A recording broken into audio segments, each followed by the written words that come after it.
આ વિડીયોની અંદર આપણે કાઉન્ટિંગના એક્ઝામ્પલ સ્ટાર્ટ કરીએ એની પહેલાં ફોર્મ્યુલા જોઈ લઈએ જે પાછળથી આપણે એક્ઝામ્પલની અંદર યુઝ કરીશું. તો એમાં પહેલી ફોર્મ્યુલા આવશે કે NC0 plus NC1 plus NC2 plus up to NCN. જ્યારે આપણે આનું કેલ્ક્યુલેશન કરવાનું હોય તો તમે ઇન્ડિવિજ્યુઅલ કેલ્ક્યુલેશન કરવા જાઓ તો એ ટાઈમ કન્ઝ્યુમિંગ થઈ જાય અને લેન્ધી બી થઈ જાય, બરાબર. એની અંદર ભૂલ પડવાના ચાન્સીસ વધી જાય. તો આપણે શું કરીશું કે એની જે શોર્ટકટ ફોર્મ્યુલા 2 પાવર n, આ જે ફોર્મ આપેલું હોય એને ડાયરેક્ટ શેમાં કન્વર્ટ કરી દઈએ 2 પાવર nની અંદર, તો પણ આપણને સેમ આન્સર મળે. એટલે ફોર્મ્યુલા અહીંયા આપણે થોડી યાદ રાખીશું. નીચે સેમ ફોર્મ્યુલા આપી સેકન્ડ નંબરની અંદર, પણ એની અંદર આપણને જે સાઇન આપી એ ઓલ્ટરનેટ આપી. એટલે અહીંયા શું થશે કે જે બી વેલ્યુ આપણને મળતી હોય NC0, NCN, NC1 એનું પ્રીવિયસ ટર્મ, એ બધી જ વેલ્યુઝ કેવી થશે? Opposite value. મતલબ કે જે વેલ્યુ મળતી હોય આની માટે અહીંયા જે ટર્મ મળતું હોય એની same value with opposite sign હોય, તો લાસ્ટમાં એ બધું સેમ વેલ્યુ ને ઓપોઝિટ સાઇન બંને કેવું થઈ જશે? કેન્સલ. એટલે છેલ્લે આપણને કેટલી વેલ્યુ મળે? 0 મળે. બીજું શું યાદ રાખવાનું આપણે કે NCN એટલે કે જેટલા ઓબ્જેક્ટ્સ આપ્યા હોય અને બધા ઓબ્જેક્ટ સિલેક્ટ કરવાના હોય, તો એની માટે આપણી પાસે નંબર ઓફ ચોઇસ કેટલી થવાની? 1. ક્લાસની અંદર 10 સ્ટુડન્ટ બેઠા હોય અને 10 સિલેક્ટ કરવાના હોય તો તમે ગમે તે રીતે સિલેક્શન કરો પણ એની ચોઇસ તો એક જ થવાની, કારણ કે જેટલા બી સ્ટુડન્ટ્સ હોય બધા આપણે યુઝ કરવાના, મતલબ કે એમને સિલેક્ટ કરવાના. એ જ રીતે કે જ્યારે n ઓબ્જેક્ટ્સ આપ્યા હોય પણ એમાંથી કોઈ પણ ઓબ્જેક્ટ આપણે સિલેક્ટ ના કરવાનો હોય, એટલે કે NC0, તો એમાં પણ નંબર ઓફ ચોઇસીસ કેટલી થાય? 1. તો આ 3 ફોર્મ્યુલા આપણે યાદ રાખીને હવે એક્ઝામ્પલ સ્ટાર્ટ કરીએ કાઉન્ટિંગના. તો સૌથી પહેલાં એક્ઝામ્પલ માટે એની ડેફિનેશન જોઈએ કે how many automobile licence plates can be made if each plate contains 2 different letters followed by 3 different digits. સૌથી પહેલાં આન્સર આપીએ એની પહેલાં આપણે એની ડેફિનેશન સમજીએ કે અહીંયા આપણે આન્સર શેનો ફાઇન્ડ કરવાનો. તો અહીંયા આપણે જે વ્હીકલની લાઇસન્સ પ્લેટ્સ હોય એ ક્રિએટ કરવાની, બરાબર. તો એની અંદર શું હોય કે જે આપણને ડિઝિટ્સ આપેલા હોય અથવા તો લેટર્સ આપેલું હોય એનું અલગ અલગ કોમ્બિનેશન હોય. તો અહીંયા આપણને કન્ડિશન અપ્લાય કરીને કીધી કે આપણે કઈ રીતે લાઇસન્સ પ્લેટ ક્રિએટ કરવાની, જેમાં અહીંયા કીધું if each plate contains 2 different letters, એટલે કે 2 letters followed by 3 different digits. એટલે કે આપણી જે લાઇસન્સ પ્લેટ હોય એની અંદર પહેલી 2 પોઝિશન ઉપર શું હોવું જોઈએ? લેટર્સ હોવા જોઈએ, બરાબર. અને એને કોણ ફોલો કરશે? ડિઝિટ. 3 અલગ અલગ ડિઝિટ. તો પહેલાં આપણને એ બી ખ્યાલ હોવો જોઈએ કે આપણી પાસે ટોટલ લેટર્સ કેટલા હોય અને ડિઝિટ કેટલા હોય. તો લેટર્સ આપણા A થી Z સુધીના કેપિટલ યુઝ કરો કે સ્મોલ લેટર્સ યુઝ કરો. ટોટલ આપણી પાસે લેટર્સ કેટલા હોય? 26. અને ડિઝિટ આપણા 0 થી 9, એટલે 1 થી 9 9 અને 0 એડ કરો, ટોટલ કેટલા ડિઝિટ હોય? 10 ડિઝિટ. તો પહેલી 2 પોઝિશન માટે આપણે લેટર્સ યુઝ કરવાના 2 અલગ અલગ, અને બાકીની 3 પોઝિશન માટે આપણે ડિઝિટ યુઝ કરવાના, બરાબર. તો આ પહેલી પોઝિશન આપણી જ્યાં આપણે લેટરનું યુઝ કરીશું. તો આપણી પાસે નંબર ઓફ ચોઇસીસ કેટલી અવેલેબલ હોય? તો કાં તો આપણે A યુઝ કરીએ, કાં તો B યુઝ કરીએ, કાં તો C. એ જ રીતે Z સુધી કોઈ બી લેટર આપણે યુઝ કરી શકીએ પહેલી પોઝિશન ઉપર મૂકવા માટે. તો માની લો કે આપણે કોઈ એક લેટર સિલેક્ટ કર્યું, તો કેટલી રીતે આપણે એને સિલેક્ટ કરી શકીએ? તો ટોટલ 26. કાં તો A કરીએ, કાં તો B કરીએ, કાં તો Z સુધી કરીએ. એટલે આપણી પાસે ટોટલ ચોઇસીસ કેટલી થશે પહેલી પોઝિશન માટેની? 26. વચ્ચે આવશે મલ્ટિપ્લિકેશન. જ્યારે પણ તમે પરમ્યુટેશન ક્રિએટ કરો તો ધ્યાન રાખવાનું કે વચ્ચે હંમેશા શું આવશે? મલ્ટિપ્લિકેશનનું સાઇન. તો પહેલી પોઝિશન માટે આપણે 26 રીતે કોઈ બી લેટર સિલેક્ટ કરી શકીએ. હવે કોઈ એક લેટર આપણે સિલેક્ટ કરી લીધો, માની લો કે Z કર્યો, તો એક ઓછો થઈ ગયો. તો હવે 26માંથી એક ચોઈસ આપણી ઓછી થઈ ગઈ. કેટલી વધશે સેકન્ડ માટે? 25, એટલે કે 25. ફરીથી મલ્ટિપ્લિકેશન લઈએ તો 2 લેટર માટેની જે પોઝિશન હતી પૂરી થઈ ગઈ. હવે વાત કરીએ ડિઝિટ માટેની. તો પહેલી જે પોઝિશન છે ડિઝિટ માટેની, આમ આપણે સિક્વન્સમાં જોવા જઈએ તો 3rd પોઝિશન આવે. ડિઝિટ આપણે પહેલું સિલેક્ટ કરવાનું, મતલબ કે પહેલી પોઝિશન માટે. તો આપણી પાસે ટોટલ ચોઇસીસ કેટલી હોય? 10. કાં તો 0 સિલેક્ટ કરીએ, કાં તો 1, કાં તો 2, 3 અપ ટુ 9. તો અહીંયા આપણી પાસે ટોટલ ચોઇસીસ કેટલી મળશે આપણને ડિઝિટ સિલેક્ટ કરવા માટેની? 10. હવે કોઈ એક ડિઝિટ આપણે સિલેક્ટ કર્યો, માની લો કે 1ને સિલેક્ટ કર્યો, એટલે ફરીથી એ નહીં આવે. તો હવે આપણી પાસે ટોટલ ચોઇસ કેટલી વધશે? 10માંથી એક ઓછો થઈ ગયો, 9. અને એ જ રીતે હજુ આપણે એક સિલેક્ટ કરી દીધું, માની લો કે 0, તો હજુ એક ચોઈસ આપણી ઓછી થઈ ગઈ. કેટલા આવશે? 8. તો આપણી પાસે ટોટલ ઓટોમોબાઈલ લાઇસન્સ પ્લેટ્સ આપણને કેટલી મળે? તો જુઓ અહીંયા 26 × 25 આ બંને લેટેસ્ટ માટે અને આ 3 ડિજિટ માટે, એટલે આ બધાનું મલ્ટિપ્લિકેશન કરો તો કેટલું થશે? 4,68,000. બરાબર. એ જ રીતે એની અંદર જ છે સેકન્ડ ક્વેશ્ચન કે solve the problem if the first digit can not be 0. Condition અહીંયા કંઈક કેવી મૂકી કે અહીંયા જે આપણે કેલ્ક્યુલેશન કર્યું એની અંદર કે પહેલી જ ડિજિટ માટેની પોઝિશન, બાકી બધું તો એઝ ઇટ ઇઝ આવશે, પણ જે આપણે ડિજિટ લઈએ તો એની માટે પહેલું ડિજિટ 0 ના હોવું જોઈએ. સેકન્ડ થર્ડ પોઝિશન પર આપણે યુઝ કરી શકીએ, પહેલી પોઝિશનમાં 0 નહીં આવે. એટલે જુઓ, જ્યાં આપણે લેટર્સ યુઝ કર્યા હતા એને તો કોઈ ફરક નહીં પડે, એટલે પહેલી બે પોઝિશન હતી ત્યાં તો એઝ ઇટ ઇઝ આપણી વેલ્યુ આવશે કે 26 × 25. હવે જ્યારે ડિજિટની વાત કરીએ, આ ડિજિટ માટેની પહેલી પોઝિશન, તો ત્યાં 0 નહીં આવે, તો આપણી પાસે નંબર ઓફ ચોઇસીસ કેટલી વધે? 1 થી 9 સુધીમાંથી કોઈ બી એક ડિજિટ આપણે સિલેક્ટ કરવો પડે, એટલે આપણી ચોઇસીસ થાય 9. હવે એમાંથી આપણે કોઈ એક ડિજિટ સિલેક્ટ કરી દીધું, માની લો કે 8 કર્યો, કેન્સલ થઈ ગયો. તો હવે આપણી ચોઇસીસ કેટલી વધશે? 8. અને એમાં હવે આપણે 0 એડ કરી દઈએ, એટલે કે આપણી એક ચોઇસ વધી ગઈ. એટલે ફરીથી નેક્સ્ટ પોઝિશન માટે આપણી પાસે નંબર ઓફ ચોઇસીસ કેટલી થઈ જાય? 9. ફરી કોઈ એક ડિજિટ આપણે સિલેક્ટ કર્યો, એટલે ફરી એક આપણી ચોઇસ ઓછી થઈ ગઈ, એટલે કેટલા થશે? 8. તો અહીંયા આપણને ટોટલ એવી નંબર લાઇસન્સ પ્લેટ્સ કેટલી મળે? તો જુઓ 26 × 25 × 9 × 9 × 8, એટલે ટોટલ કેટલી થશે? 4,21,200. આ તો આપણો પરમ્યુટેશનનો એક્ઝામ્પલ. એ જ રીતે બીજો એક્ઝામ્પલ જોઈએ તો એમાં આપણને કીધું કે there are 6 rods between A and B. અહીંયા આપણને A અને B તરીકે માની લો કે કોઈ બે પ્લેસ આપેલા હોય કે જેની વચ્ચેનું ડિસ્ટન્સ A અને B, આ એક પ્લેસ અને આ બીજું પ્લેસ, અને એની વચ્ચે એટલે કે A થી B સુધી જવા માટે આપણી પાસે ટોટલ કેટલા રોડ્સ અવેલેબલ છે? 6 rods. There are 6 rods between A and B. તો અહીંયા આપણે ડ્રો કરી દઈએ ટોટલ 6 રોડ્સ. નામ પણ આપી દઈએ 1 2 3 4 5 અને 6. બીજી કઈ ડિટેલ્સ આપી? તો and 4 rods between B and C. B થી C સુધી જવા માટે આપણી પાસે ટોટલ કેટલા રોડ્સ અવેલેબલ છે? 4. તો અહીંયા આપણે 1 2 3 અને 4 લઈ લઈએ, એના નામ આપી દઈએ ABCD, થોડું અલગ પડે એટલા માટે. તો હવે આપણને ક્વેશ્ચન પૂછ્યો that find the number of ways that one can drive. આપણે ફાઇન્ડ કરવાનું કે કેટલી રીતે કોઈને જવું હોય, ક્યાંથી ક્યાં સુધી? તો પહેલો question from A to C by way of B, એટલે કોઈને A થી C સુધી જવું હોય, A થી C સુધી by way of B, via B, તો કેટલી રીતે જઈ શકે? તો દેખો, A થી B સુધી જવા માટે માની લો કે હું ફર્સ્ટ રોડ સિલેક્ટ કરું, તો B થી C સુધી જવા માટે મારી પાસે 1ની સાથે કેટલી ચોઈસ અવેલેબલ હોય?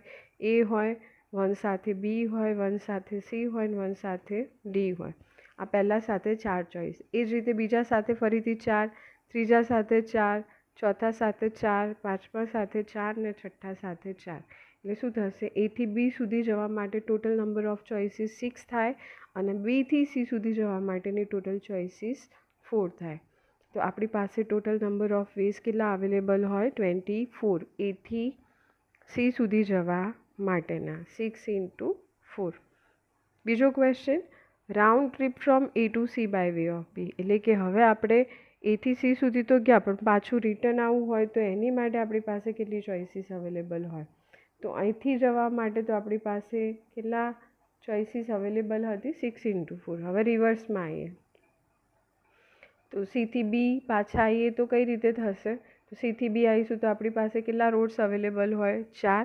એટલે આ 6 × 4 તો ઓલરેડી અહીંયા હતા જ A થી C સુધી જવા માટેના. હવે C થી B સુધી આવવા માટે 4 રોડ્સ અને પાછું B થી A સુધી આવવા માટે ટોટલ કેટલા રોડ્સ અવેલેબલ? 6 રોડ્સ. એટલે 4 × 6, એટલે 6 × 4 × 4 × 6, ટોટલ કેટલા થશે આપણી પાસે? 576 વેઝ. અને એ જ રીતે સેમ એક્ઝામ્પલની અંદર છેલ્લું question, last question, that round trip from A to C by way of B. એ તો આપણે અહીંયા બી જોઈ ગયા. હવે એક્સ્ટ્રા કઈ કન્ડિશન એડ કરી? Without using the same road more than once, એટલે કે આપણે એના એ રોડ ફરીથી સિલેક્ટ નહીં કરીએ. ધ્યાન શું રાખવાનું કે જતી વખતે જો મેં 1A યુઝ કર્યો તો રિટર્નમાં હું 1A યુઝ નહીં કરી શકું, એટલે જતાં તો મારી પાસે ફૂલ ચોઈસીસ છે. 6 × 4. પણ જો રિટર્નમાં મેં એ લઈ લીધો તો એક ચોઈસ ઓછી થઈ ગઈ, એટલે હવે Cથી B સુધી હું આવું તો મારી પાસે કેટલી ચોઈસીસ વધી હોય? 3. અને એ જ રીતે જતી વખતે જો મેં ફર્સ્ટ રોડ સિલેક્ટ કર્યો હોય તો હવે હું બીથી એ રિટર્નમાં આવીશ તો મારી પાસે ટોટલ કેટલી ચોઈસીસ વધી હશે? 5. એટલે આપણા ટોટલ નંબર ઓફ વેઝ કેટલા થાય? 6 × 4 × 3 × 5. બરાબર. તો અહીંયા આપણે આન્સર જોઈ લઈએ, કેટલો મળશે આપણને? 360. તો આટલી રીતે આપણે રાઉન્ડ ટ્રીપ કરી શકીએ સેમ રોડ સિલેક્ટ કર્યા વગર. એ જ રીતે નેક્સ્ટ એક્ઝામ્પલ, ફરી એક પરમ્યુટેશનનો એક્ઝામ્પલ જોઈએ. તો એની અંદર પહેલો ક્વેશ્ચન કીધો આપણને કે find the number of ways in which 5 persons can sit in a row. અહીંયા આપણે કોઈ 5 જણને એક રોની અંદર અરેન્જ કરવાના, તો આપણે એને ટોટલ કેટલી રીતે કરી શકીએ? તો જુઓ, એની માટે ટોટલ આપણને 5 લોકો આપ્યા, આપણે એમને નામ આપી દઈએ આ રીતે. આપણી પાસે નંબર ઓફ પર્સન્સ કેટલા અવેલેબલ છે? 5. તો અહીંયા આપણે લઈ લઈએ A, B, C, D અને E. હવે એમને આપણે અરેન્જ કરવાના 5-5ને, જેટલા ઓબ્જેક્ટ્સ આપ્યા એ દરેક ઓબ્જેક્ટને, દરેક વ્યક્તિને આપણે અરેન્જ કરવાના રોની અંદર. તો પહેલી પોઝિશન આપણી ફર્સ્ટ, આ સેકન્ડ, આ થર્ડ, આ ફોર્થ અને ફિફ્થ. પહેલી પોઝિશન પર આપણે આ 5માંથી કોઈને એકને બેસાડવું હોય તો કેટલી રીતે બેસાડી શકાય? તો કાં તો એને બેસાડીએ, કાં તો B, કાં તો C, કાં તો D, કાં તો E. એટલે ટોટલ આપણી પાસે ચોઈસીસ કેટલી હોય? 5. માની લો કે Cને આપણે પહેલી પોઝિશન આપી દીધી, તો હવે આપણી પાસે કેટલા લોકો વધ્યા? 4. એટલે સેકન્ડ પોઝિશન માટે આપણી પાસે ચોઈસીસ કેટલી હોવાની? 4 હોવાની. માની લો Dને આપણે સેટ કરી દીધો, તો હવે કેટલી વધશે? 3. એ જ રીતે ફરી એક આપણે કરી દીધો તો 2 અને ફરી લાસ્ટમાં 1. એટલે આપણી પાસે નંબર ઓફ ચોઈસીસ 5 ફેક્ટોરિયલ. એટલે કે ફાઇનલ આન્સર ફાઇન્ડ કરીએ તો કેટલો થાય? 120. બરાબર. એટલે તમારે ધ્યાન રાખવાનું કે જ્યારે n ઓબ્જેક્ટ્સ આપેલા હોય અને બધા ઓબ્જેક્ટનો યુઝ કરીને આપણે પરમ્યુટેશન ક્રિએટ કરવાના હોય તો એની ફોર્મ્યુલા શું થશે? જે આગળ આપણે વિડીયોમાં જોઈ ગયા કે n ઓબ્જેક્ટ હોય અને બધા ઓબ્જેક્ટ્સ આપણે યુઝ કરીને પરમ્યુટેશન ક્રિએટ કરીએ તો એની ફોર્મ્યુલા થાય n ફેક્ટોરિયલ. તો અહીંયા આપણને 5 જણ આપ્યા હતા, 5ને આપણે એક રોમાં અરેન્જ કરવાના હતા, એટલે n = 5 થાય. એ 5ને આપણે અરેન્જ કરીએ તો આન્સર શું આવશે? 5 ફેક્ટોરિયલ. એટલે કે આપણે એને 120 અલગ અલગ રીતે અરેન્જ કરી શકીએ રોમાં. સેમ એક્ઝામ્પલની અંદર બીજો ક્વેશ્ચન જોઈએ. How many ways are there if 2 of the persons insist on sitting next to one another. એટલે આનો કહેવાનો મિનિંગ એવો થાય કે જ્યારે આ 5માંથી આપણને જે 5 વ્યક્તિ આપ્યા એ 5માંથી જ્યારે 2ને આપણે એ રીતે અરેન્જ કરવાના હોય, અહીંયા આપણે જોઈએ આ 5 વ્યક્તિ આપ્યા A, B, C, D, E. એમાંથી આપણને શું કીધું કે 2 persons are sitting next to one another, insist on sitting next to one another. એટલે અહીંયા માની લો કે B અને C ફોર્સફુલી એને જોડે બેસાડવામાં આવે, મતલબ એની વચ્ચે કોઈ નહીં આવે. એ બંનેને આપણે કોઈ બી જગ્યાએ સેટ કરી શકીએ, પણ B અને Cની વચ્ચે આપણે કોઈ પણ પર્સનને અરેન્જ નહીં કરીએ, કોઈ બી ઓબ્જેક્ટ અરેન્જ નહીં કરીએ. એટલે જ્યારે આપણે કોઈ ઓબ્જેક્ટ્સને એ રીતે અરેન્જ કરવાના હોય કે એની વચ્ચે કોઈને ઓબ્જેક્ટને સેટ કરવું પોસિબલ ના હોય, તો એ કન્ડિશનમાં એ જેટલા પણ ઓબ્જેક્ટ્સ હોય એ બધા સિંગલ ઓબ્જેક્ટ તરીકે બિહેવ કરે, એટલે કે એક ઓબ્જેક્ટ તરીકે. તો હાલ આ બંને કઈ રીતે કામ કરશે? એક ઓબ્જેક્ટ. હવે એના સિવાય બીજા કેટલા પર્સન્સ વધ્યા? 3. એટલે અહીંયા આપણે ટોટલ કેટલા કન્સિડર કરીશું? 4. હવે આ 4ને આપણે રોની અંદર અરેન્જ કરવાના, તો હવે n તરીકે આપણને 4 વ્યક્તિ આપ્યા અને 4ને આપણે અરેન્જ કરવાના હોય તો આપણી ફોર્મ્યુલા શું થશે? n ફેક્ટોરિયલ, એટલે કે 4 ફેક્ટોરિયલ. બરાબર.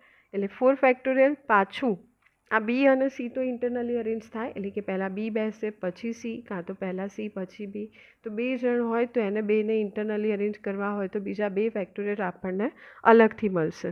એટલે આપણો ફાઇનલ આન્સર થશે અહીંયા કે 4 ફેક્ટોરિયલ × 2 ફેક્ટોરિયલ. એટલે કે આપણે એને 48 ડિફરન્ટ વેઝની અંદર અરેન્જ કરી શકીએ. સેમ એક્ઝામ્પલની અંદર નેક્સ્ટ ક્વેશ્ચન કે સોલ્વ પાર્ટ A, મતલબ કે આ જે પહેલો ક્વેશ્ચન હતો એને આપણે સોલ્વ કરીએ. Assuming they sit around a circular table. એવું ધારીને કે જે લોકો છે એને આપણે સિક્વન્સની જગ્યાએ કઈ રીતે અરેન્જ કરવાના? એક સર્ક્યુલર ટેબલની આજુબાજુ. એટલે કે એક રાઉન્ડ સર્કલ આપણને ટેબલ આપેલું હોય અને એની આજુબાજુ આપણે 5 જણને અરેન્જ કરવાના હોય આ રીતે. તો આગળ આપણે ફોર્મ્યુલા જોઈ ગયા સર્ક્યુલર પરમ્યુટેશન માટેની, કે જ્યારે n ઓબ્જેક્ટ્સ આપ્યા હોય અને આપણે એને સર્ક્યુલર વેમાં અરેન્જ કરવાના હોય તો આપણે એને કેટલી રીતે અરેન્જ કરી શકીએ? By n-1 factorial ways. બરાબર. તો અહીંયા આપણને 5 લોકો આપ્યા અને 5ને આપણે આ સર્ક્યુલર વેમાં અરેન્જ કરવાના. તો શું થઈ જશે? 5 - 1 ફેક્ટોરિયલ એટલે કે 4 ફેક્ટોરિયલ. એટલે આપણો આન્સર કેટલો થશે? તો આન્સર થાય 4 ફેક્ટોરિયલ એટલે કે 4 × 3 × 2 × 1. બરાબર. તો આપણો આન્સર થાય 24. અલગ અલગ રીતે આપણે એને સર્ક્યુલર વેમાં અરેન્જ કરી શકીએ. અને હવે એ જ એક્ઝામ્પલની અંદર last question that solve part B, એટલે કે આ જે બી ક્વેશ્ચન હતો એને આપણે સોલ્વ કરીએ. Assuming the sit around a circular table. એવું ધારી લઈએ કે એ લોકો જો સર્ક્યુલર ટેબલની આજુબાજુ બેઠા હોય તો આપણે એને કેટલી રીતે અરેન્જ કરી શકીએ? તો ફરીથી બે વ્યક્તિ એવા હશે કે જેને આપણે સિંગલ ઓબ્જેક્ટ તરીકે કન્સિડર કરવાના. તો બાકી કેટલા વધશે? 3. એટલે ટોટલ કેટલા ઓબ્જેક્ટ થશે આપણી પાસે? 4. હવે 4ને આપણે સર્ક્યુલર વેમાં અરેન્જ કરવાના. તો સર્ક્યુલર વેની ફોર્મ્યુલા શું થાય સર્ક્યુલર પરમ્યુટેશન માટેની? n-1 factorial. એટલે 4 - 1 ફેક્ટોરિયલ કેટલા થાય? 3 ફેક્ટોરિયલ. અને ફરીથી વસ્તુ તો એ જ છે કે એ અને બી હોય એને આપણે ઇન્ટરનલી અરેન્જ કરી શકીએ. એટલે પહેલાં એ પછી બી, કાં તો પહેલાં બી પછી એ. તો એ 2 ફેક્ટોરિયલ અલગથી. એટલે આપણો જે ફાઇનલ આન્સર છે એ કેટલો થશે? 3 ફેક્ટોરિયલ × 2 ફેક્ટોરિયલ. એટલે આન્સર મળે આપણને કે 12 અલગ અલગ રીતે આપણે એને અરેન્જ કરી શકીએ. Find the number of ways in which 5 large books, 4 medium size books and 3 small size books can be placed on a shelf so that all books of the same size are together. તો અહીંયા આપણને અલગ અલગ સાઇઝની book આપી, આપણે એને કંઈ કઈ રીતે અરેન્જ કરવાની કે જેનાથી બધી સેમ સાઇઝની જે બુક હોય એ બધી જોડે જોડે, એની વચ્ચે કોઈ બુક્સ નહીં આવે. લાઈક લાર્જ સાઇઝની બુક હોય, અહીંયા આપણને લાર્જ સાઇઝની કેટલી બુક્સ આપી? 5 બુક્સ આપી. મીડિયમ સાઇઝની 4 બુક્સ આપી અને સ્મોલ સાઇઝની 3 બુક્સ આપી. તો આ 5 બુક લઈએ આપણે, જેમ અહીંયા આપણે પર્સન્સ લીધા હતા એ રીતે આ 5 બુક લઈએ ABCDE. તો એને તમે ઇન્ટરનલી અરેન્જ કરી શકો, પણ એની વચ્ચે કોઈ સ્મોલ સાઇઝ યા તો મીડિયમ સાઇઝની કોઈ બુક નહીં આવે. એ જ રીતે મીડિયમ સાઇઝની જે બુક્સ લઈએ આપણે, તો એમાં બીજી કોઈ સાઇઝની બુક નહીં આવે, બટ એને તમે ઇન્ટરનલી અરેન્જ કરી શકો. તો આને તમારે અરેન્જ કરવી હોય, હવે આને આપણે કન્સિડર કરીએ n ઓબ્જેક્ટ તરીકે અને ટોટલ કેટલી બુક્સ આપી? 5. તો હવે 5 બુકને આપણે એક રોની અંદર અરેન્જ કરવી હોય, શેલ્ફની જગ્યાએ આપણે કોઈ ટેબલ ઉપર અરેન્જ કરી દઈએ. બરાબર. તો એને અરેન્જ કરવા માટે શું થશે? 5 ફેક્ટોરિયલ. આ આપણે લાર્જ બુક્સ અરેન્જ કરી. એ જ રીતે મીડિયમ સાઇઝની જે બુક્સ આપેલી હોય 4, એને આપણે ઇન્ટરનલી અરેન્જ કરવી હોય તો એની માટેની ફોર્મ્યુલા થશે 4 ફેક્ટોરિયલ. એ જ રીતે સ્મોલ સાઇઝની બુક્સ માટે શું થશે?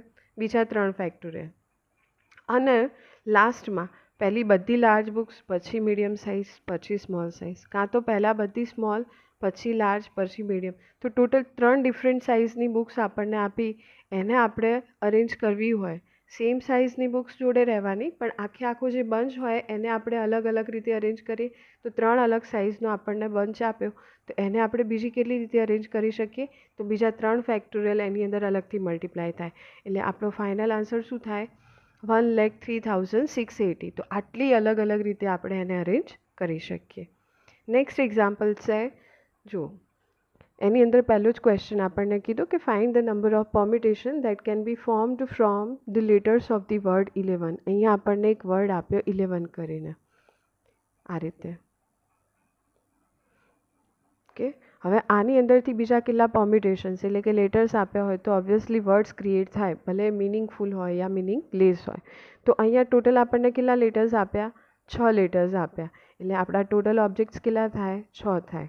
બીજું કે અહીંયા જે લેટર્સ આપ્યા એની અંદર અમુક લેટર્સ એવા કે જે રિપીટ થતા હોય. કયા કયા લેટર્સ આપણા રિપીટ થાય?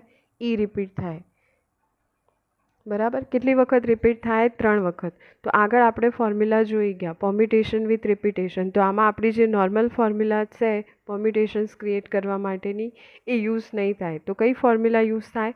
Permutation with repetition. ફોર્મ્યુલા આપણી શું હતી? એક વખત યાદ કરી લઈએ.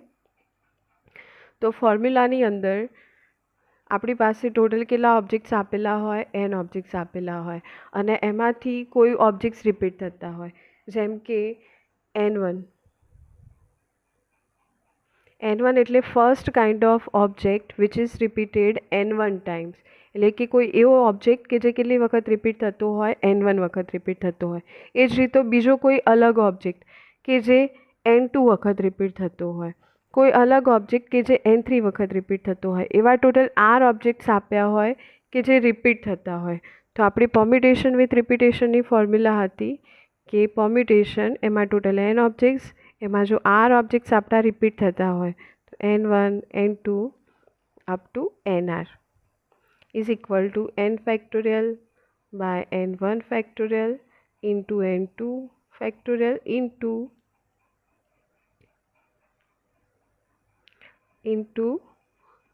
up to into NR factorial. આ આપણી ફોર્મ્યુલા હતી પરમ્યુટેશન વિથ રિપીટેશન માટેની, રાઈટ.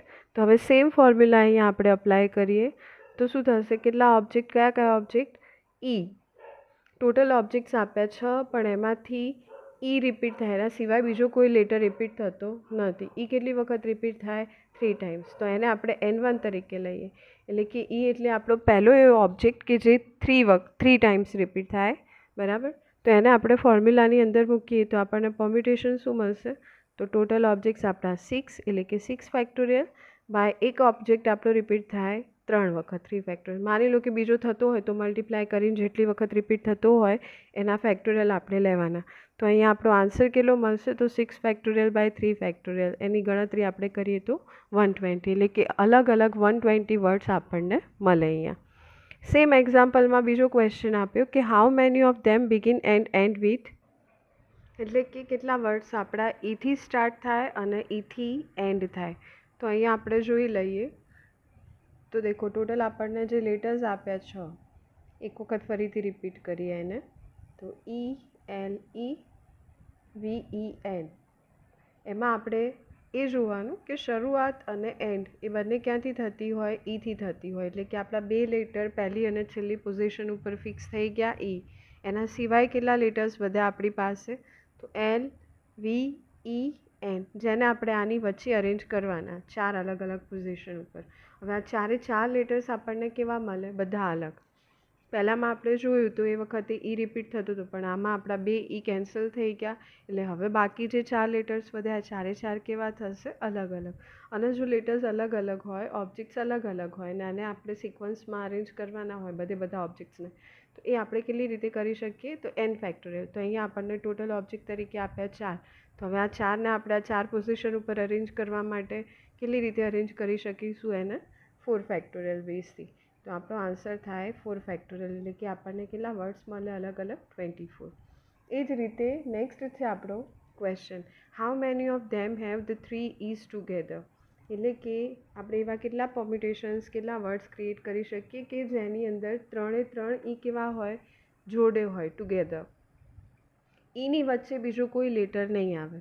આપણે ને કોઈ લેટરની વચ્ચે સેટ કરીએ એ વસ્તુ અલગ છે, એ 3 બાકી અહીંયા આપણે જે આગળના એક્ઝામ્પલમાં જોઈ ગયા એ જ રીતે આ જે 3 છે એને આપણે સિંગલ ઓબ્જેક્ટ તરીકે કન્સિડર કરીશું. તો એના સિવાય આપણી પાસે કેટલા લેટર્સ વધશે? તો ELEVEN. એમાંથી આ 3 એક થઈ ગયા, તો એના સિવાય 1, 2, 3, એટલે બાકીના 3 ઓબ્જેક્ટ અને એક આ ઓબ્જેક્ટ 4. એટલે આપણી પાસે ટોટલ 4 ઓબ્જેક્ટ થયા અને 4 ઓબ્જેક્ટને આપણે એક સિક્વન્સમાં અરેન્જ કરવાના. તો કેટલી રીતે અરેન્જ થાય? 4 ફેક્ટોરિયલ. બીજું કે 3 ને આપણે ઇન્ટરનલી અરેન્જ કરવા હોય, પણ અહીંયા 3 આપ્યા, એટલે કોઈ પણ પહેલાં લખો ને કોઈ પછી લખો એનાથી કોઈ ફરક નહીં પડે. તો જેમ આગળ આપણે 2 અલગ અલગ ઓબ્જેક્ટ હતા ને એને ઇન્ટરનલી અરેન્જ કર્યા હતા, એમ આને ઇન્ટરનલી અરેન્જ નહીં કરાય. કરશો તો કોઈ ડિફરન્સ નહીં દેખાય આપણને, એટલા માટે. તો અહીંયા આપણને ટોટલ પરમ્યુટેશન્સ કેટલા મળશે? અગેન 4 ફેક્ટોરિયલ, એટલે કે 24. અને હવે છેલ્લો ક્વેશ્ચન એમાં કે how many of them begin with and and with an. તો આ ક્વેશ્ચન હું તમારી ઉપર છોડું, જે રીતે આપણે આને સોલ્વ કર્યો એ રીતે તમારે આ લાસ્ટ વન સોલ્વ કરવાનું. તો હવે આપણે નેક્સ્ટ એક્ઝામ્પલ જોઈએ. In how many ways can 3 boys and 2 girls sit in a row.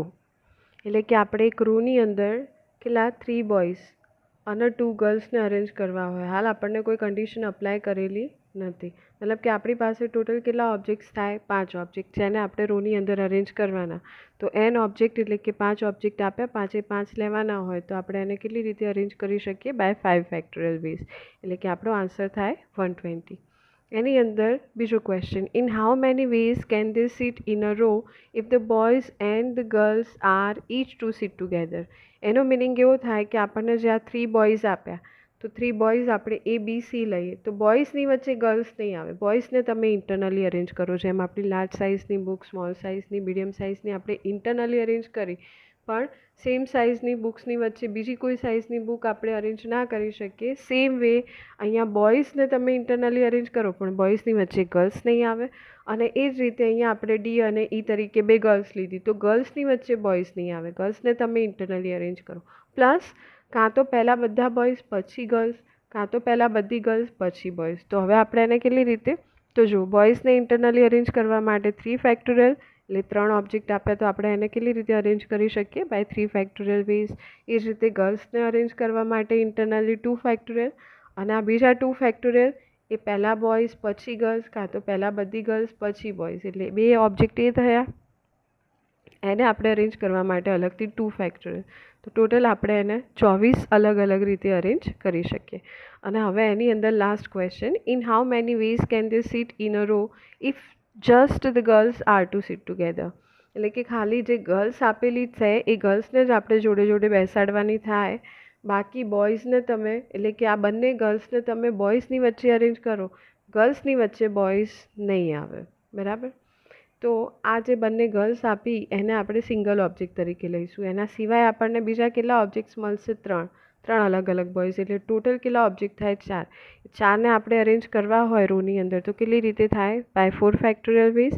અને એ બંને ગર્લ્સને આપણે ઇન્ટરનલી અરેન્જ કરવી હોય તો એને આપણે કેટલી રીતે અરેન્જ કરી શકીએ? 2 ફેક્ટોરિયલ અલગથી મલ્ટીપ્લાય થાય, એટલે ટોટલ આપણે એને અરેન્જ કરવા માટે 48 વેઝ મળે. હવે આપણે જોઈએ કોમ્બિનેશન માટેના એક્ઝામ્પલ્સ. તો અહીંયા આપણને ક્વેશ્ચન આપ્યો, a woman has 11 close friends. તો એની અંદર first question, in how many ways can she invite 5 of them to dinner. કોમ્બિનેશનમાં શું હોય? કોઈ અરેન્જમેન્ટ નહીં આપેલું હોય, રેન્ડમ સિલેક્શન હોય. તો અહીંયા એવું કીધું કે એક વુમન છે, એક લેડી, કે જેના કેટલા ક્લોઝ ફ્રેન્ડ્સ આપ્યા? 11. એટલે આ 11ને આપણે ઓબ્જેક્ટ તરીકે લઈએ અને એમાંથી આપણે કેટલા ઓબ્જેક્ટ્સને રેન્ડમલી સિલેક્ટ કરવાના? 5ને.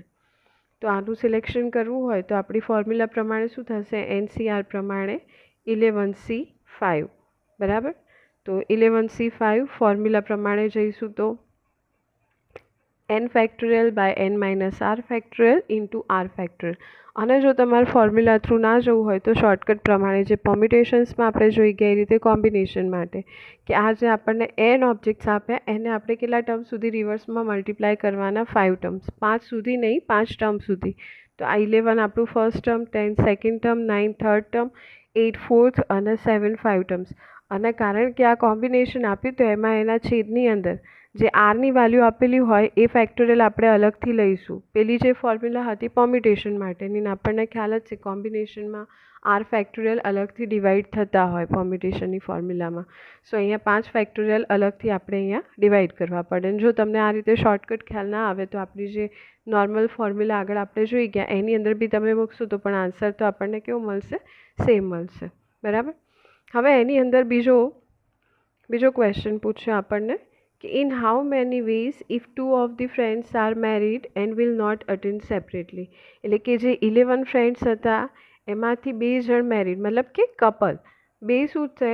કપલ. એટલે કે જો બંને અટેન્ડ કરશે ઇન્વિટેશન તો પછી બંને સાથે કરશે, અથવા તો બંનેમાંથી કોઈ નહીં કરે. એટલે અહીંયા 2 અલગ અલગ પોસિબિલિટીઝ ક્રિએટ થાય.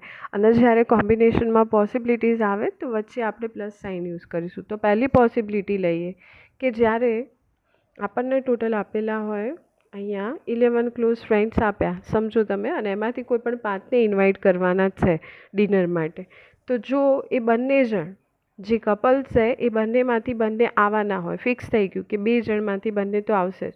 હવે ટોટલ 11 હતા તો હવે એમાંથી 2 તો ફાઇનલ થઈ ગયા, તો બાકીના 9માંથી આપણે ટોટલ 5ને ઇન્વિટેશન આપવાનું હતું. 2 આવવાના ફાઇનલ થઈ ગયા, બીજા કેટલાને ઇન્વિટેશન આપવાનું થાય? 3 જણને. બરાબર. આ આપણી પહેલી પોસિબિલિટી. અને જો એ બંનેમાંથી એક બી નહીં આવે તો 2માંથી એક પણ નહીં આવે તો બાકીના જે 9 છે એમાંથી આપણે ફરીથી કેટલાને ઇન્વાઇટ કરવા પડે? 5 જણને. તો આ રીતે 2 અલગ અલગ પોસિબિલિટીઝ આપણને અહીંયા મળે કે 9C3 2C2 plus 9C5 2C0. હવે આને આપણે ફોર્મ્યુલાથી સોલ્વ કરીએ તો આપણો આન્સર કેટલો મળશે આપણને 210 210. અને એની અંદર લાસ્ટ ક્વેશ્ચન કે in how many ways if two of them are not on speaking term and will not attend together. તો આ જે 11 ક્લોઝ ફ્રેન્ડ્સ આપ્યા એમાંથી 2 વ્યક્તિ એવા જ છે કે જે એકબીજા સાથે વાતચીત કરતા નથી. તો કાં તો બંનેમાંથી કોઈ એક ઇન્વિટેશન અટેન્ડ કરશે અથવા તો બંનેમાંથી કોઈ પણ નહીં કરે. તો બેમાંથી એક કરશે. હવે આપણે ટોટલ 5ને ઇન્વાઇટ કરવાના હોય 11માંથી, બેમાંથી એક અટેન્ડ કરતું હોય તો બાકીના 9માંથી બીજા કેટલાને ઇન્વાઇટ કરવા પડે? 4ને. તો ટોટલ 5ને ઇન્વિટેશન આપ્યું કહેવાય 11માંથી, બરાબર. એટલે પહેલી પોસિબિલિટી આ થાય. બીજું કે જો બંનેમાંથી કોઈ પણ ના આવવાનું હોય, આ જ રિપીટ થશે અહીંયા કે બેમાંથી કોઈ નહીં આવે તો પછી બાકીના 9માંથી કેટલાને ઇન્વાઇટ કરવા પડશે? 5ને. તો અહીંયા આપણે એનું સાદું રૂપ આપી દઈએ તો આપણો આન્સર કેટલો મળશે આપણને? 378. એ જ રીતે નેક્સ્ટ એક્ઝામ્પલ જોઈએ. A woman has 11 close friends of whom 6 are also women. Previous example હતું એ રીતે આની અંદર પણ શું આપ્યું આપણને? 11 ક્લોઝ ફ્રેન્ડ્સ. પણ એમાંથી બાયફર્ગેટ કર્યું કે 6 શું છે? વિમેન. એટલે બાકીના 5 શું થશે? મેન થશે. તો પહેલા ક્વેશ્ચનની અંદર આપણને અહીંયા પૂછ્યું in how many ways can she invite 3 or more to a party. એટલે કે જો આ 11માંથી 3 અથવા 3 કરતાં વધારે, હજુ બી કોઈ કન્ડિશન એવી અપ્લાય કરેલી નથી. એટલે આ જે ટોટલ આપણને 6 મેલ અને 5 ફિમેલ આપી એમાંથી ગમે તે રીતે ઇન્વિટેશન આપી શકાય. તો 3 અથવા 3 કરતાં વધારે લોકોને, મેક્સિમમ ક્યાં સુધી? 11 લોકોને ઇન્વિટેશન આપવું હોય તો કઈ રીતે આપશે? તો જુઓ અહીંયા અલગ અલગ, કાં તો 11માંથી 3ને ઇન્વિટેશન આપે એટલે શું થાય? Formula 11C3. કાં તો 11માંથી 4, વચ્ચે ઓર આવે એટલે અહીંયા સાઇન શું થઈ જાય? Plus sign. અલગ પોસિબિલિટી બની ગઈ. એ રીતે કાં તો 11માંથી 5ને આપશે, 6ને 7ને 8 છે, ક્યાં સુધી? 11માંથી 11 ઇન્વાઇટ કરી શકે. તો હવે આ બધાનું ઇન્ડિવિજ્યુઅલ કેલ્ક્યુલેશન આપણે કરીએ તો લાંબુ થઈ જાય. તો આપણે સ્ટાર્ટિંગમાં આપણે જે વિડીયો સ્ટાર્ટ કર્યો એ વખતે ફોર્મ્યુલા જોઈ ગયા હતા કે NC0થી લઈને NCN સુધી જો આપણને આ રીતે સરવાળો આપેલો હોય તો એની શોર્ટકટ ફોર્મ્યુલા શું થશે? 2 પાવર n. તો એ અહીંયા આપણે અપ્લાય કરીએ. પણ એમાં ફોર્મ્યુલા આપણી કમ્પ્લીટ 0થી સ્ટાર્ટ થતી હોવી જોઈએ, જ્યારે અહીંયા આપણી ક્યાંથી સ્ટાર્ટ થાય? 3થી સ્ટાર્ટ થાય. તો જે ખૂટતા ટર્મ હોય એને આપણે એડ કરી દઈએ. તો 11C0 plus 11C1 plus 11C2 આ આપણે એક્સ્ટ્રા ટર્મ્સ એડ કર્યા. 11C3 તો ઓલરેડી આપેલું જ છે એટલે આના પછી શું આવશે? Next term 11C3 up to 11C4 અને એ ક્યાં સુધી જશે? 11C11 સુધી. એટલે આ આખી આપણી આ ફોર્મ્યુલા બની જાય જે પહેલાં આપણે જોઈ ગયા એ. હવે અહીંયા તમે જુઓ કે આપણે વધારાના કેટલા ટર્મ્સ એડ કર્યા જે આપણી ફોર્મ્યુલામાં હતા નહીં. મતલબ કે અહીંયા આપણને કીધું નહોતું, આપણે 11C3થી સ્ટાર્ટ કરવાનું હતું. તો અહીંયા ફોર્મ્યુલા કમ્પ્લીટ કરવા માટે આપણે વધારાના લીધા. તો બેલેન્સ કરવા માટે અહીંયા શું કરી દઈએ? એને બાદ કરી દઈએ. એટલે ખાલી આપણે સામાન્ય કેલ્ક્યુલેશન કરવાનું થાય, જે પેલું આખું આ લાંબુ કરવું પડે એની જગ્યાએ. હવે આ આપણી ફોર્મ્યુલા પ્રમાણે આના બરાબર લખાશે 2 પાવર n. nની વેલ્યુ કેટલી? 11. સો 2 પાવર 11. 11C0ની વેલ્યુ કેટલી થશે? 1.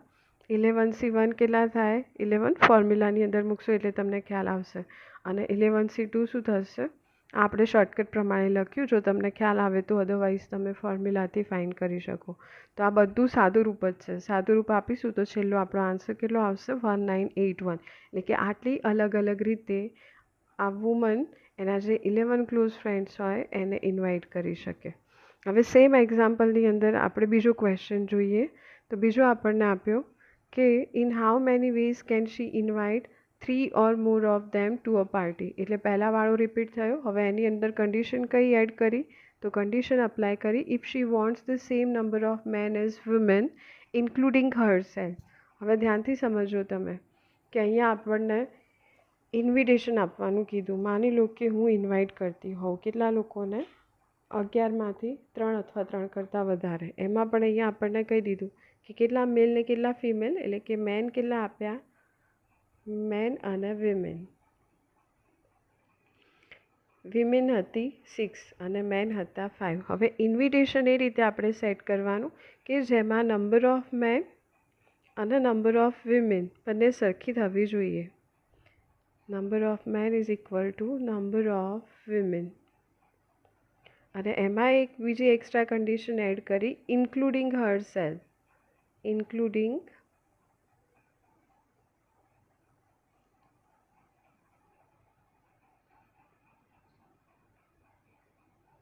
હર સેલ્ફ. એટલે ડિફોલ્ટમાં એ તો છે જ. મિનિમમ 3 લોકોથી ઇન્વિટેશન સ્ટાર્ટ કરવાનું. તો જો અહીંયા એ આ +1 આપણે રાખવાના. માની લો કે અહીંયા એક મેનને ઇન્વાઇટ કરે અને એક વુમનને કરે, તો આ ઇક્વાલિટી મેન્ટેન નહીં થાય આપણી. આ એક થશે ને આ કેટલા થઈ જશે? 2. એટલે એ તો પોસિબલ નથી. અને એમાં ઇન્વિટેશન તો કેટલાને આપ્યું કહેવાય? 2ને. જે આપણે કેટલાથી સ્ટાર્ટ કરવાનું? 3થી. મિનિમમ 3 લોકોને ઇન્વાઇટ કરવાના કીધા. તો હવે એ ઇન્વિટેશન આપવા માટે તો 2 મેનને ઇન્વાઇટ કરે. હવે 2 વિમેન કરે તો અહીંયા 3 વિમેન થઈ જાય. એટલે અહીંયા શું કરશે? એક ઓછી વિમેન અને ઇન્ક્લુડિંગ હર સેલ્ફ. એક તો ડિફોલ્ટ એ છે જ. તો હવે બંને બેલેન્સ થઈ ગયું. તો મેન કેટલા ઇન્વાઇટ કર્યા? 2. અને સામે વિમેન કેટલી ઇન્વાઇટ કરી? એક જ, ઇન્ક્લુડિંગ હર સેલ્ફ. તો 2 થઈ ગયા. એ જ રીતે હવે 3 મેનને ઇન્વાઇટ કરે તો સામે કેટલી વિમેન ઇન્વાઇટ કરવી પડે? 2ને, અને ઇન્ક્લુડિંગ હર સેલ્ફ. તો બંને બેલેન્સ થાય. 3 ઇઝ ઇક્વલ ટુ 3. સેમ વસ્તુ કે 4 મેનને ઇન્વાઇટ કરે તો સામે કેટલી વિમેનને ઇન્વાઇટ કરવી પડે? 3ને, અને ઇન્ક્લુડિંગ હર સેલ્ફ. એટલે બંને કેટલા થઈ જશે? 4 4. અને સિમિલરલી 5 મેન, મેક્સિમમ કેટલા મેન આપ્યા હતા? 5. એટલે 5 મેનને ઇન્વાઇટ કરે તો સામે કેટલી વિમેનને ઇન્વાઇટ કરવી પડે? 4ને. એટલે આને હવે આપણે કોમ્બિનેશનના ફોર્મમાં લખવાનું. તો કઈ રીતે લખાશે? ટોટલ આપણી પાસે 5 મેન અવેલેબલ અને 6 વિમેન, અને આ બધી જે આપી આપણે જે ચોઇસીસ પોસિબિલિટીઝ લીધી એ બધી શેમાંથી લીધી? આમાંથી લીધી. એટલે હવે આને લખીએ તો કઈ ફોર્મેટમાં લખાશે? તો જુઓ, આ રીતે લખાય કે નંબર ઓફ મેન હતા, નંબર ઓફ વિમેન 6 અને 5 મેન, બરાબર. એમાંથી 2 મેન ઇન્વાઇટ કર્યા તો સામે કેટલી વુમન ઇન્વાઇટ કરી? એકને. એ જ રીતે 3 મેન ઇન્વાઇટ કર્યા તો સામે કેટલી વિમેનને ઇન્વાઇટ કરી? 2ને. અહીંયા લખેલું જ છે ઓલરેડી કે 4 મેન ઇન્વાઇટ કર્યા તો સામે કેટલી વિમેનને ઇન્વાઇટ કરી? 3ને. અને 5 મેન ઇન્વાઇટ કર્યા તો સામે કેટલી વિમેન ઇન્વાઇટ કરી? 4. તો હવે આપણે એને ફોર્મ્યુલાના ફોર્મમાં લખીએ તો આ 6માંથી એકનું સિલેક્શન કર્યું એટલે 5માંથી કેટલાનું સિલેક્શન કર્યું? કોઈ 2નું. એટલે 6C1 5C2. આ પહેલી પોસિબિલિટી. ફરીથી એ 6માંથી આપણે 2 વુમન ઇન્વાઇટ કરી તો સામે 5માંથી કેટલા મેન ઇન્વાઇટ કર્યા? 3ને. આ આપણી સેકન્ડ પોસિબિલિટી.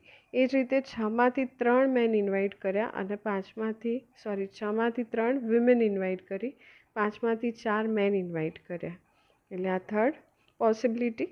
અને 6માંથી 4 વિમેન ઇન્વાઇટ કરી અને 5માંથી 5 મેન ઇન્વાઇટ કર્યા. અને એને ફોર્મ્યુલા પ્રમાણે લખ્યું તો ટોટલ આપણને અલગ અલગ કેટલા મળશે? 325 વેઝથી આપણે એને ઇન્વાઇટ કરી શકીએ. Next example, a student is to answer 10 out of 13 questions on exam. માની લો કે તમે એક્ઝામમાં બેઠા હોય, તમને પેપરની અંદર ટોટલ કેટલા ક્વેશ્ચન્સ આપેલા હોય? 13. અને એમાંથી તમને 10 અટેમ્પ્ટ કરવાના હોય. તો પહેલો question, how many choices he has, મતલબ કે તમારી પાસે કેટલી ચોઇસ હોય? તો ટોટલ ઓબ્જેક્ટ્સ આપ્યા 13, અને એમાંથી તમારે સિલેક્ટ મતલબ કે અટેમ્પ્ટ કેટલા કરવાના? કોઈ પણ 10 ક્વેશ્ચન્સ. તો 13C10. એટલે આપણો આન્સર કેટલો થશે? 858. Second question, how many if you must answer the first 2 question. પહેલાં 2 ક્વેશ્ચન હોય તો તમારે કમ્પલસરી અટેન્ડ કરવાના જ હોય. તો હવે એની માટે તમે શું કરશો? પહેલાં 2 ક્વેશ્ચન એટલે કે 2માંથી 2 તો કરવાના. ટોટલ 13 આપ્યા હતા. તો હવે 2 તો ફાઇનલ થઈ ગયા, તો બાકી કેટલા વધશે? 11. હવે કોઈ બી 10ના આન્સર આપવાના હોય, 2ના આન્સર આપી દીધા, તો બાકી કેટલા આન્સર આપવાના રહ્યા તમારે? 8ના. તો અહીંયા 2C2 11C 8. તો આપણો આન્સર કેટલો થશે? 165. Next question, how many if he must answer the first or second question but not both. એટલે કે કાં તો પહેલો કાં તો બીજો ક્વેશ્ચનનો આન્સર આપવાનો હોય, બંનેનો નહીં આપવાનો. પહેલાં 2માંથી આપણે કોઈ એક અટેમ્પ્ટ કરવાનો હોય. તો બાકી 11 વધ્યા, એમાંથી ટોટલ 9 કરવાના હતા. એકનો આન્સર આપ્યો એટલે બાકીના 11માંથી કેટલાના આન્સર આપવાના થાય? 9ના. એટલે 2C1 11C9. ટોટલ આપણી પાસે ચોઇસીસ કેટલી હોય? 110. Next question, how many if he must answer exactly 3 out of first 5 questions. એટલે કે પહેલા 5 ક્વેશ્ચનમાંથી એક્ઝેક્ટલી 3, એક નહીં, બે નહીં, 4 નહીં, 5 નહીં, કેટલા એક્ઝેક્ટ 3ના આન્સર આપવાના હોય. કોઈ પણ 3, પણ પહેલાં 5માંથી 3 ફિક્સ જ છે. તો હવે આપણી પાસે ટોટલ 13 ક્વેશ્ચન હતા, 5 જતા રહ્યા એટલે બાકી કેટલા વધશે? 8. અને ટોટલ 10ના આન્સર આપવાના હોય, એમાં 3ના આપી દીધા, તો હવે કેટલાના બાકી રહ્યા આપવાના? 7ના. તો અહીંયા આપણો આન્સર થાય